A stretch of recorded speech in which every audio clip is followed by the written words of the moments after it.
Bueno, Samu, ¿qué sensaciones te deja la victoria de hoy aquí? Bueno, pues que estamos dando, o que hemos dado otro pasito más en la preparación, ya el último para afrontar el primer partido de Liga.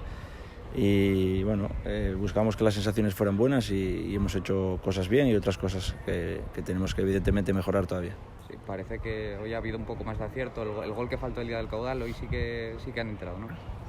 Sí, tuvimos la suerte de meter un gol rápido, eso te facilita un poco ya más las cosas y bueno, luego la verdad que los chavales han estado en ese aspecto del juego un poco más finos que el día del Caudal, pero buscábamos no ese acierto, sino hacer muchas cosas bien de las que tenemos que hacer para ser competitivos y en ese camino estamos.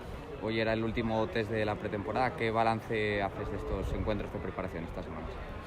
Bien, que nos han servido para afrontar retos difíciles contra equipos de superior categoría, en los que nos han puesto en dificultades y nos han servido para testar las dificultades que nos vamos a encontrar en la competición.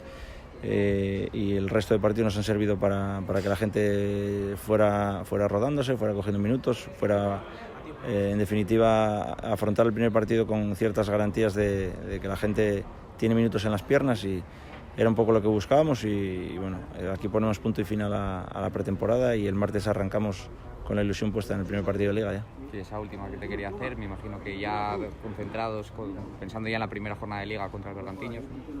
Sí, intentar recopilar información toda la que podamos, aunque no hay mucha, del rival, seguir con nuestras fortalezas, seguir afianzando las ideas que tenemos y con la idea de hacernos muy fuertes en casa, ser un equipo difícil, que defienda muy bien y que tenga las cosas claras y bueno, en eso trabajamos todos los días, es el camino que nos hemos marcado y evidentemente tenemos que mejorar mucho, pero creo que los chavales están poniendo todo de su parte para que así sea.